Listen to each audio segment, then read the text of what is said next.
Welcome, friends. It's Mazzy. It's the Music Stupid number, I think it's number 11.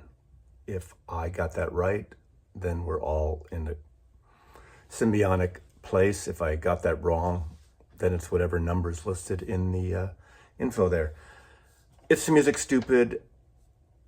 I share some records I just love musically. Now, this is going to be a CD, compact disc edition of It's the Music Stupid. Just some albums I really like. Some of these have come out in vinyl, but they're not as easily accessible on vinyl. I don't think any of these are really easy to get on vinyl. A couple of them I do have, but I got into these during the CD era. So I'm starting out with the debut album by East Coast brother and sister team of the Fiery Furnaces. This is their debut album, Gallows-Berg Bark. Matthew and Eleanor Friedberger. Eleanor would go on to do a series of solo albums. I don't know what happened to her brother, and I saw them at the Fillmore Auditorium about a decade ago, 12 years ago, and I just love them. I have a feeling the brother may have issues, but I don't know. His writing is really out there. The indie band, that's the easiest catchphrase to describe them, but their obtuse is another great work. I love Eleanor's vocals. I love her voice. The brother does come in on these albums. The albums after this are hit and miss for me. They did one album with their grandmother, which is pretty out there, bizarre, but they're really adventurous, catchy hooks, but then they go on to different obtuse side trips in terms of time signatures, key changes, chord arrangements, very innovative too.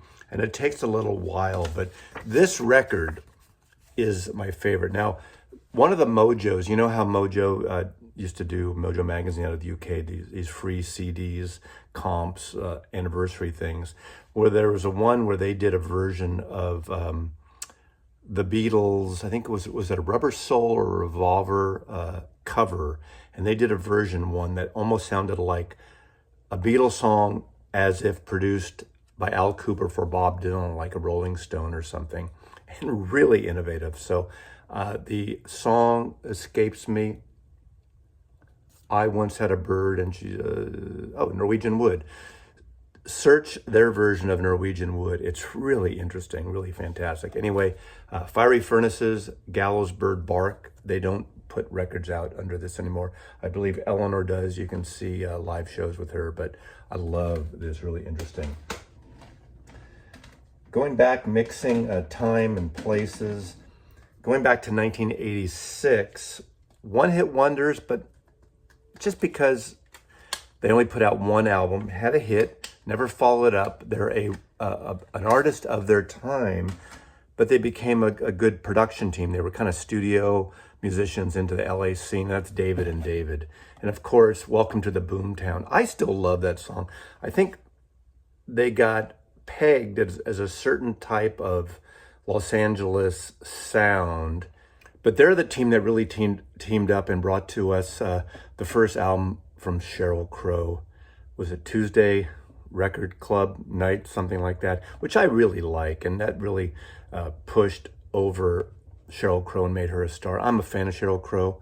I love If It Makes You Happy. I think it's a killer song. Now, they didn't work on that, I don't believe, but this is a good album. It's a record of its time, and I keep saying that, but when I put on this album, I don't have the vinyl. It did come out on vinyl, and I think I just got into it in 86 on the compact disc, but you definitely all know that song. And Boomtown, David and David, they promised us, I don't know, 5-6 years ago, a follow-up album, and it's never happened. But they're entrenched in the musical scene of Los Angeles, as far as I know. Don't know much about them beyond that, but David and David, cool song, fun song, 1986. The Knitters. The Knitters were an offshoot group. Now, I do have their first album on Slash Records. It's basically X, the punk band X, with John Doe, Exene Cervenka, DJ Bone Brank, their drummer, added in Blasters guitar player Dave Alvin and bass player Johnny Ray Bartell. This was the second Knitters album. Years later, the first Knitters album, I believe, was I think 1974. And what it is it's the band X plus Dave Alvin doing sort of a country record, rockabilly record. There's definitely rockabilly sounds. Of course, the Blasters and David Alvin is all in on rockabilly. The X always had a little bit of a slight rockabilly edge to their punk scenes, especially as they grew and as they expanded. And I saw them literally about a month before a lockdown, before the pandemic hit.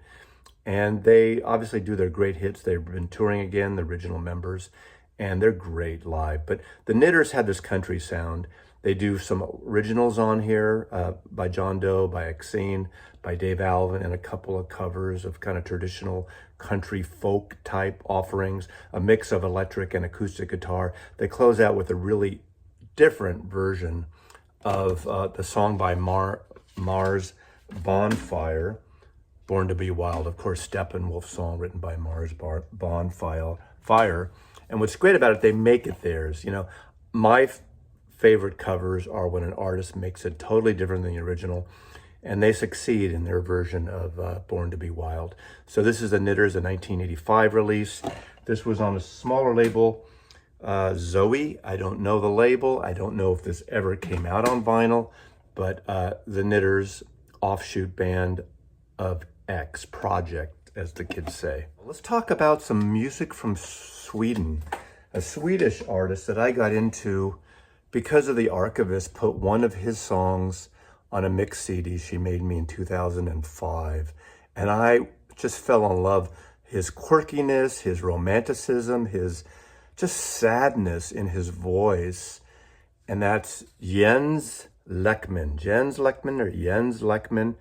I also have some collaborations he did with Scout Niblett, who I've showcased on my channel.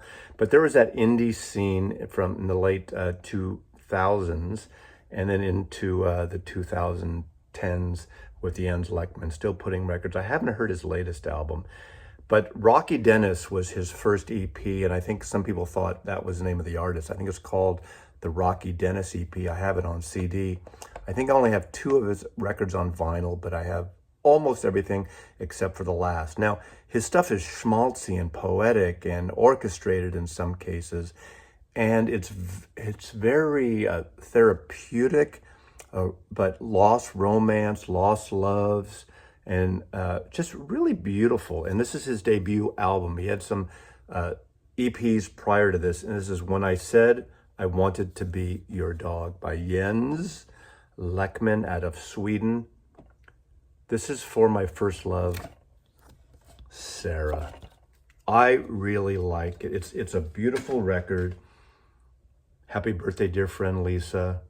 Do you remember the riots? Some of the stuff's very upbeat, joy. It does have a joyous sound at times too. Psycho Girl. Psycho Girl's a cool song. That might be in the song that Amanda put on that playlist. But Jens Lekman, his debut album on compact disc. And I'm ending with a comp. One of my favorite female vocalists, and I've showcased her, or at least I showed some of her albums, is Sam Phillips. Not that Sam Phillips who worked with Elvis Presley, but this Sam Phillips. Sam Phillips, who started as a Christian museum, but then she changed, did secular music, signed to Virgin Records, produced by her then husband, T-Bone Burnett. T-Bone Burnett probably produced 5, 6 of her records.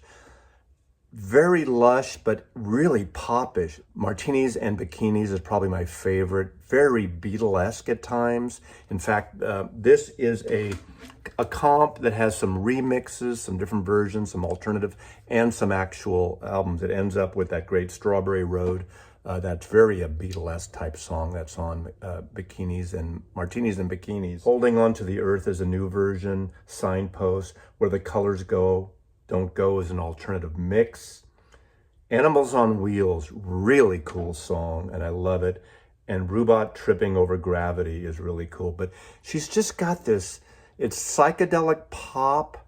Her later records, Fan Dance, that T-Bone produced did come out as a, I can't remember if it was a Vinyl Me Please or a limited edition, is really, really good. And it's got that later crunchiness kind of percussive sound that T-Bone Burnett has done with different kinds of acoustic instruments, not your normal Stratocaster or, Martin guitar. And it's got really a deep, organic sound of his recordings, which I really love of T-Bone Burnett. So anyway, ending up with Sam Phillips. This comp is called 0, 0, 0, 0. So that would be 3 zeros on Virgin Records. This is probably at the end of Virgin. Her stuff now is released independently. Even at her site, there's some download exclusive things, and she sold some of her vinyl records at her site. This is from a 1998 comp. So I suspect this is when she was, right after she left for Virgin Records.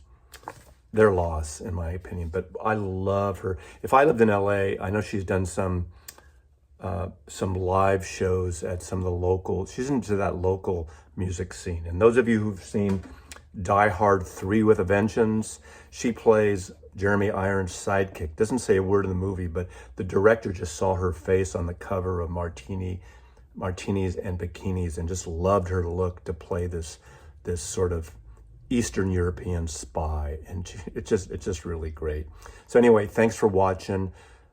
This is The Music Stupid. It's The Music Stupid, and this is fantastic music, even if it's digitally released on a compact disc format. Mazzy loves you. Thank you for watching. Subscribe.